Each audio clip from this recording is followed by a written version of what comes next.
Still the conversation here on Lagos Television, and of course, we're still staying with politics here in Lagos. Today, we're taking a critical look at the issue of voter apathy in Nigeria's local government elections and why millions of citizens choose not to vote and how we can change that narrative. Local government elections directly impact our communities, our roads, our schools, our healthcare. Yet, time and again, voter turnout remains disappointingly low. If only we know local government elections are as important or even more important than the other general elections. But joining me to help, have this discussion this morning is Razak Olukwoba, a respected political affairs analyst with deep insight into Nigeria's electoral landscape. Razak. Thank you very much. Good morning. I know that matter we're talking about. We'll after the program. We'll discuss that after the program. Okay, from your observations now, what are the biggest reasons, people in Nigeria and Lagos in particular, disengage from local government elections? A lot of factors are responsible for it. And the institutions that are responsible for the awakening of voters is divided among INEC, the political parties, and civil society organizations. The sector that has not been doing well in the mobilization and giving the correct political education are actually the political parties. Okay. INEC has done its bit because as you and I talk, we have over 100 million people that are registered voters. So what more can we ask them to do if they have done that? INEC engages the public. In fact, tomorrow, there's an engagement between INEC and civil society organization tomorrow. Okay. And that's what we say they say they should be doing. But the political parties are actually not bothered about numbers of votes. It's a strategy of winning election that they are committed to. Even with the two people that voted, if they win, they win. So the whole question of asking more people to come out, they are not really bothered about it. And it's a deficiency on our democracy. Because if you don't take part in the decision of who governs you, there's a likelihood that the goodwill that the government is supposed to enjoy, you will not enjoy it because it's not part of the people that made you councillor, chairman, House of Assembly, senator, governor, president, as the case may be. Exactly. So that we have a concern about it is a genuine concern that leads to what we call a nation building. Okay. You see, political party, if you run it very well, everything will fall in place. And if you don't run it well, it's going to affect your democracy. Your democracy is going to affect governance. So for us, it is very, very, very important to keep mounting pressure on political parties that the zeal at which they win election, that zeal must be used to also bring people out. Okay. Now, having said that, we have as a people, we also have a shall blame in all of this. If the party have inducement at their disposal to encourage people to come out to vote, if they know are not using that, we are blame them for that. Then the people themselves, we don't have to, in the world today, where education and political matters has gotten to the peak, where you see young people on the road telling police officers that I know my rights. Exactly. Where you see everybody saying that you are representing me and you must do the right thing. Then it then means that nobody should tell you to go out and vote.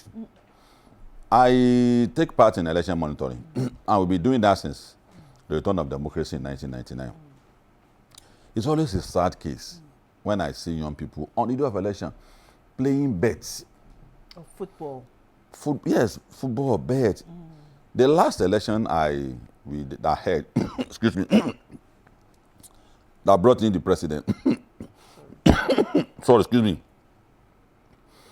You see polling booths with 15, 5, 10, in a state of close to 30 million, which has the highest number of registered voters, because Lagos has the highest number of registered voters.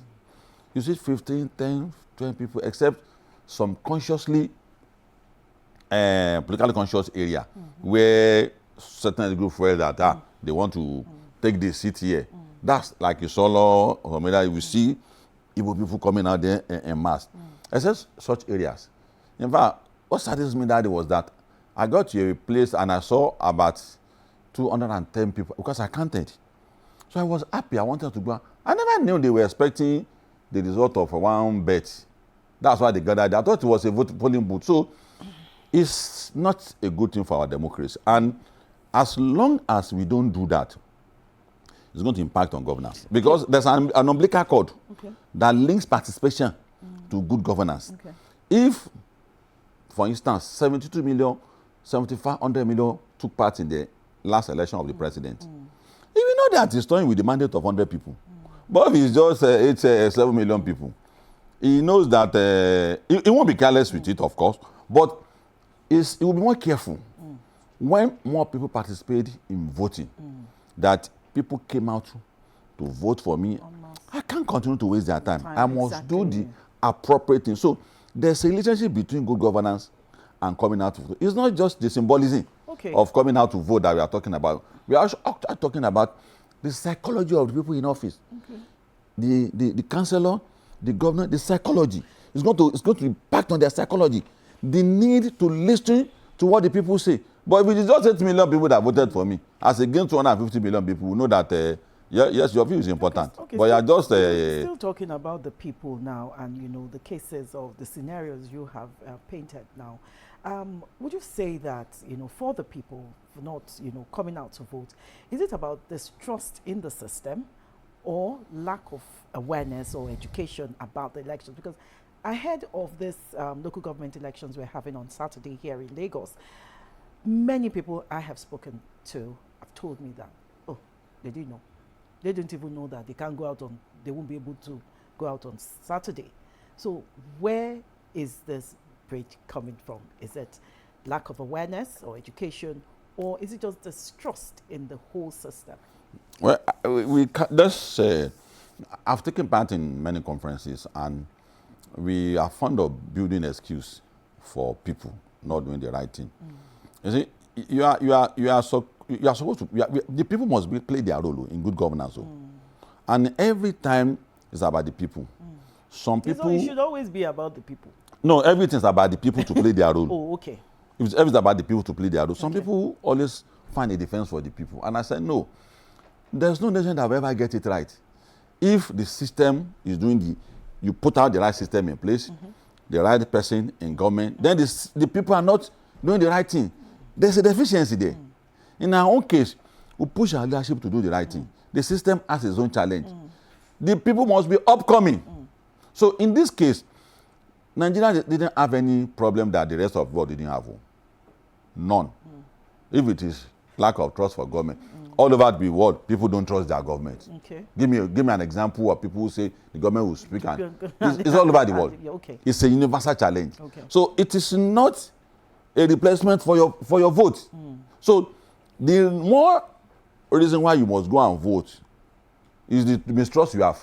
If you don't have a trust in any government, then go and vote somebody you trust in. So, and the only excuse I can accept that it has become a psychological thing, the military era has done a lot of damage to our elite. Our elite has inherited perpetual betrayal by the military government. Buhari came the way he came to push Agari aside, only for us to discover that, of course, it's a military man. He's just talking about why. What's your economic policy? I led it. We were people that led protests against Buhari that time. See, of course, it's discipline. What's your political theory, economic theory? Until Babangida came too. Babangida was dealing about so Abacha too came. He was not serious about handing over. So that became a permanent thing in the mind of the elite. The elite, who were my generation, your generation, transfer that psychological challenge about voting to the younger ones that our vote will not count. It will not count. So as a result of that, it become a permanent thing in our mind that voting will not count. And what you did today by talking about it is one of the steps in the right direction. That the young people who have penchant for complain. One of the most productive way of transforming your complaint into reality of having results is to come and vote. So it is appropriate to come and discuss this kind of program. So we speak to the young people today that your vote has a relationship with your prosperity. Yeah. If a nation must prosper at all, you must take part in the election that is taking place in your country. So as a result of that, young people need to come out and vote. Vote the people you desire in mind on the day of election. So the excuse that mistrust, of course, is there. So the elite must also find a way of detaching themselves from that age-long, the vote will not count. You have to detach yourself from it. It's a challenge that every country also go through. But a time must come when you say that enough of saying that it's the white people that put on this solution in this problem. India was colonized. They have to depart from it at a point. It's Indian culture, Indian values now. Chinese was colonized by Japanese. It is Chinese culture now. So America colonized by Britain. They did well after the British left. So in our own case too, it is time for us also to overcome our challenge. One of our challenge is this topic we are discussing here today, not coming out to vote. So the elite has a major responsibility. The professors, the teachers, the doctors. It is time for you to realize that if you don't take part in who vote you, somebody there, no matter his level of education, is going to decide a policy you are going to follow as a professor. Of course, we know democracy has its own challenge. The vote of a professor and the vote of someone who we know might not be able to lead is the same. And that's the reason why you must raise, the elite must raise the consciousness of the people of the society. You must raise the consciousness. It's not about coming to television every day to talk. I'm going tomorrow. When I saw the topic, I left everything I want to do that. Yes, this is a topic. So the elite must also be willing and be ready to sacrifice that. If a doctor has a challenge on the day of election, find a way to do your surgery and quickly come out and vote and come back to the surgery. If it is a lawyer, there's no work that day.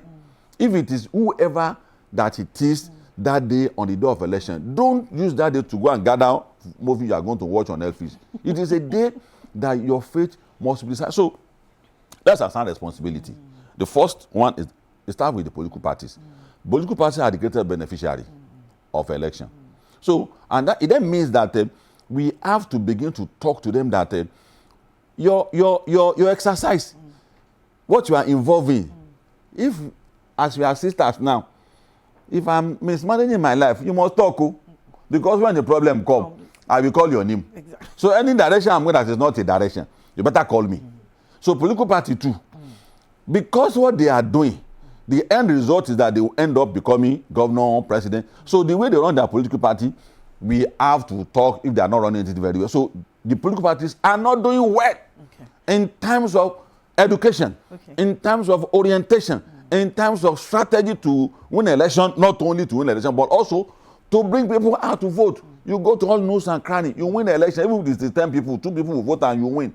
Why can't you define that strategy for people to come out and vote? Then the government has very, very big institution to give all kind of orientation, like you are doing here. The federal government also has a responsibility on NTA. You can't be watching culture and documentary on NTA every day.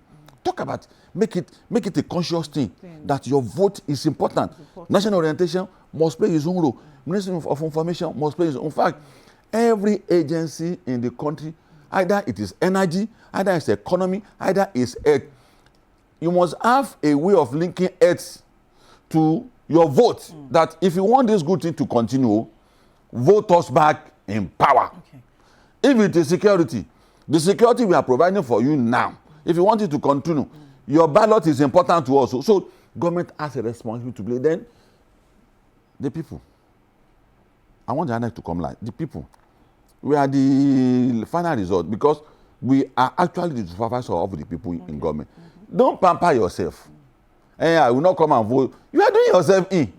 You vote, oh. You don't vote, oh. Councillor will imagine. This is where you vote, oh. You don't vote, oh. This is where I spoke about chairman will imagine. Awareness and education. Chairman will imagine. You vote, you don't vote, oh. House of Assembly will imagine. Then, when you don't vote, someone emerge, and he didn't see the drainage in front of us as a priority. Then why are you talking? He didn't see education and security as a priority. What is this as a priority? You should not get a jamboree where commission will come and play every 3 months in your area. That is his manifesto. Don't blame him more. Because when you had a chance of voting a chairman and a councillor who will design a path for the future of your children, you didn't vote him. Okay. So the people, don't let us pamper ourselves. Political class will come and beg you. You don't have to be begged, though. Nobody needs to tell you that if you vote, vote me in power and this. That time has passed. We have seen what we do with government now. If people in government now don't go out tomorrow, you will not go out. Even if you like it or not. Sanitation has been cancelled now. Some people advocate for that it should be cancelled. We were of the view that why did you cancel sanitation? So if you don't want sanitation to be cancelled again, talk to your government. You voted the government. So the people then INEC last. INEC must sustain and even increase what INEC is doing at the moment. Okay. INEC must do a legislation where parties program must be well spelled out on addressing voters apathy. There must be legislation towards that. Okay. It's very, very important. There must be legislation towards any party that wants to rule the country to play a major role in designing a strategy to bring out people to vote. In fact, it should be one of the yardsticks for registered political parties. You can't register a political party only for you to start having 2 and 3 membership in your member. And you're registered. If you claim that in the whole of the country, you have 2 million registered voters, it then means that that 2 million should be able to at least mobilize another 20 million for you on the day of election. The same thing for Party B. That's how nations are built, though. Nations are built by tying institutions with some legislation that will compel that institution to work. You can't leave it loose that it's going to be the state of mind of political party to now decide whether we vote or not. INEC is the last on the list now, which you have talked about. I want us to bring this voter apathy to Lagos State right now. We have elections coming up on Saturday, that's July 12th.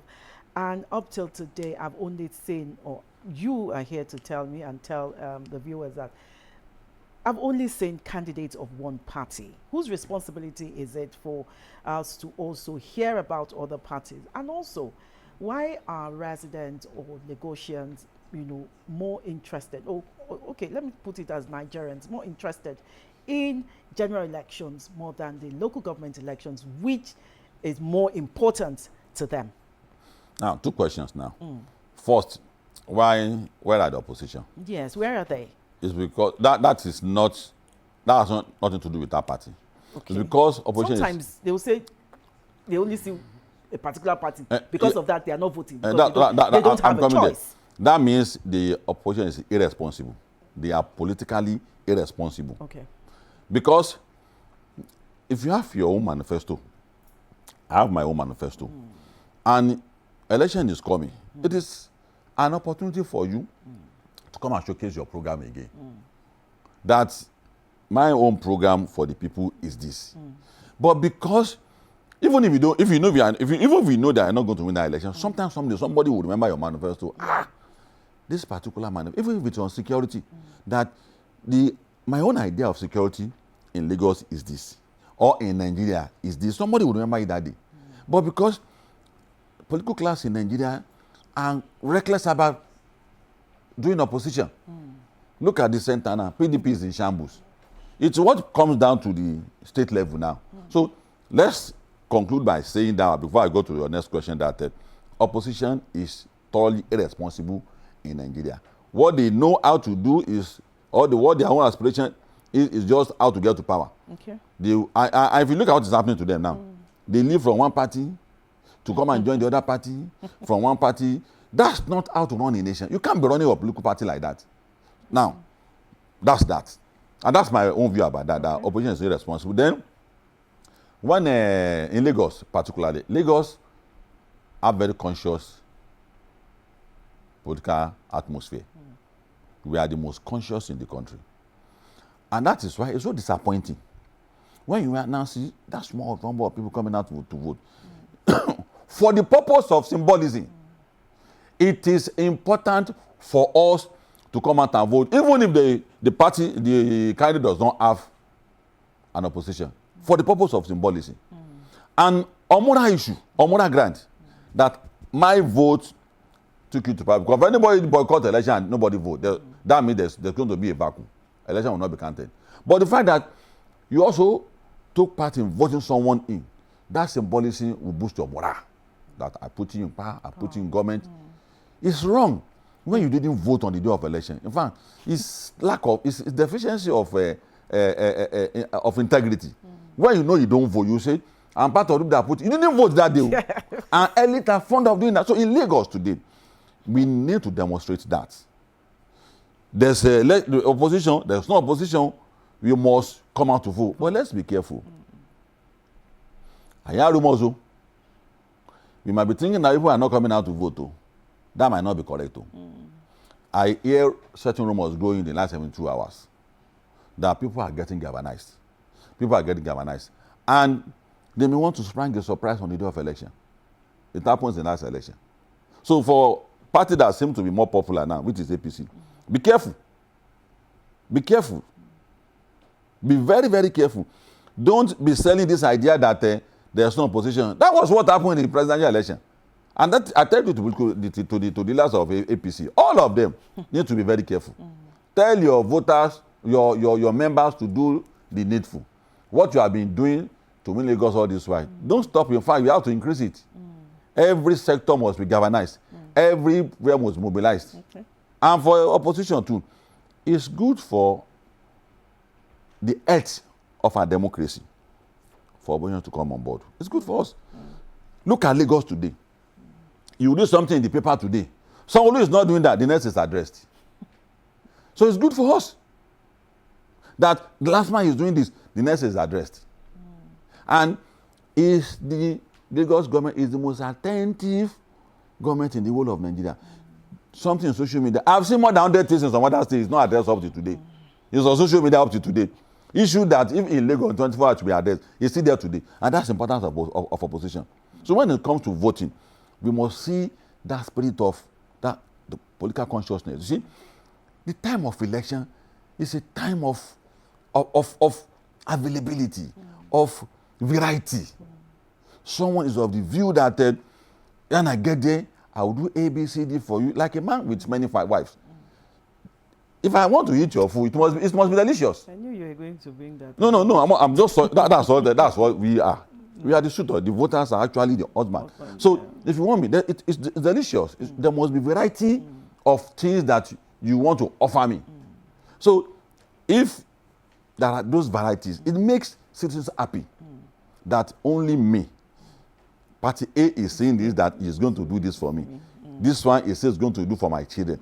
This one is planning for my future. It's a time of celebration. That's how party elections should be, where people will come and talk to you. You feel happy that you are in Nigeria. You will feel happy you are a Lagosian. And APC missed that point in their campaign. I like them for that. But in preparation, they should not like. They really have the things they do that I say, oh, so someone has done all these ones. So, okay, I passed that place the other day. Of course. The rail. Look at the rail. Look at the number of people that climb the rail every day. China moves 1 billion passengers per day through the railway. Lagos is increasing on daily basis. Oh, that's good. Is that what is responsible for the traffic on rail? It's so light these days. Is that what is responsible? So you link it to good livelihood. You want to come to Lagos. You invite people to come and do business in Lagos. That is what election period is for you. There are things that I am not aware before that. It is this campaign that gave me insight. I passed a local government. I thought it was a private institution on Bariga. Someone said on television today that it was built by local government chairman. I said, wow, I didn't know that. So the healthcare program at local government level, it is during a campaign that many people know how to tap into it. So campaign time, election time is actually the time for people to know that you have access to ABCD from this government. And my own party, if I get it, this is what I'm also going to do. So, in summary, so that maybe we can go to the next question, is that you are not impressing anybody if you come out to vote. And you are not actually doing anything bad to anybody if you don't come out to vote. The person who didn't vote is actually the one that is doing a damage to himself. So on that note, every eligible voter needs to take part in the vote. You are responsible for one of the political challenges we have in this country if you have a penchant for not voting. In fact, some people would say that on the day of election, I know what my eyes see. And that day, it was only 5 people that voted there. I said, where is your polling booth? So the attitude of Nigeria needs to change. All the sector must do what they are supposed to. The political parties, the government, the INEC, and then the people, all of us in unison must do what we are supposed to. The Saturday election is not going to be proper if the victory of a local government chairman is achieved by only 1,000 votes. It's not good for the image of our democracy. It's not good at all, because as long as we continue to do that, our democracy will not improve, and it's going to impact on governance. Don't you see that the rest of the world, it's not as if they didn't know what to do with their life when they come on the day of election to come and vote. The election, the Trump election in America, and the ladies, the woman's election, you can see how it's clearly contested, and you can see the attraction it attracted all over the world. That is the position Africa should be in the politics of Nigeria. Ghana has overtaken us. Consolidation of democracy is when there's a party in power. Another party takes over. APC might spend 100 years in government. Another party also came to take over. It's a way of designing the society for progress. What's happening in the rest of the world in terms of consolidation is a way of, and that's why it's part of the reason why nations are respected all over the world. They will say your country, rule of law is not respected. Rule of law is not only from the government. Rule of law is also from assessment of how you carry out your vote. If your people who are not politically conscious in your country by not voting, what human issue will you have in the rest of the world when you go there? I'm talking about their own democracy. Okay, they will tell you what's the definition of democracy in your country. Where is only 8 million people that voted your presidency? Some people. What's democracy? What democracy are you practicing now? You don't come here and be talking about democracy. So it's tied together. Okay, some people have proposed mandatory voting, or some have even proposed giving incentives, for participation. So what is your opinion on that? Yeah, it's tacit. The two will be tacit. You can't be direct inducement, and they can't be direct mandatory voting. It's a tacit thing. Mandatory in the sense that proof of vote will allow you, as part of a qualification, to get to certain position. If your children wants to apply for certain scholarship or certain incentive, it will be tied to it. It's important. It's necessary. Okay. One. Then the incentive is also that the way to be coined will be that have you participated in a political process before? Do you have a proof? If you have a proof, you are qualified for this project. That's incentive. Okay. Direct incentive of if you vote, I'll give you this. That is wrong. So people who talk about mandatory and incentive know what they are talking about. Okay. It's done also in the rest of the world. But it's not done directly that there's a legislation that if you don't vote, you'll be penalized. The way Nigerians are proposing it, that's the way it's done. Certain people, for instance, in the wars in America, people who take part in the American Civil War, they always use you to black people who don't go to that, who don't take part in that war. That you don't take part in the war. So that image in the society is enough to say that I'm defending my country. So the same thing for election too. It must be designed in such a way that you will remember, if it's not for your children, you vote for your wife. If it's not for your wife, you vote for your city or your religion or something will be attached to you to come out and vote. It's important. It's done all over the world. So it's not new in Nigeria. So the inducement also will also be done in such a way that it's an ego thing. The candidate to be an ego thing. I vote. Did you vote? I vote. Prove it to you, to us in a place. If you want to give a lecture somewhere, who voted here today? Can we prove it? There must be a platform for you to assess, to know that okay, you actually voted. You might want to pass a comment. You'll be given to pass a comment, you'll be qualified to go to a discussion outside Nigeria. One of the things that makes you qualify is that the government that is designing this program, did you put them in power? If you are part of it that put them in power, either you voted for or again, you are qualified to come and represent Nigeria. See, our country is our country. Nobody should come and tell me that they don't do that anywhere in the world. You are not living anywhere of the world. You are living in Nigeria. So, and if we must succeed as a people, the Russian must adopt their model. America must adopt their model of survival. In Nigeria, we can't begin charity abroad. Though. Our model that will make our country great is what we must adopt. What is our model? That's what I'm saying. This designer is to bring people out to vote, to a tacit coercion to bring out people to vote. You can say it's not done anywhere in the world. That's the problem with the rest of the world. That's the problem with the rest of the world. In Russia today, they have the highest community of billionaires, but they are a socialist country. They have to go. So they say capitalism is not good for them. Yeah. So in summary, in your intro, you have brought out the damage of what apathy in voting can do to a society, and I completely agree with you. And from what I have said, as from today, you become a convert. For our guys that are watching me at home, become a born again politically. You need to come out and vote. That's your own jihad as a Muslim. Your own jihad as a Muslim is to participate in ensuring that your society turns around. And as a convert, who are you? If you are a Christian, become a political convert today. The talk on television and as an expert on election, expert on this, is for you to galvanize people to come and vote. So our vote is an umbilical cord. Elections are an umbilical cord to our economic prosperity. If we don't come out and vote, you are retarding the progress of a nation. And I've just analyzed in what I've said in the last 20 minutes or 30 minutes. Thank you very much. Our vote is an umbilical cord attached to our prosperity. You've heard it all. You've gotten the message. Thank you very much, Razak Olukoba. He's been talking about averting voter apathy, especially in the local government elections. Razak is a public affairs analyst. Thank you very much. It's a pleasure being with you. The conversation continues after this break.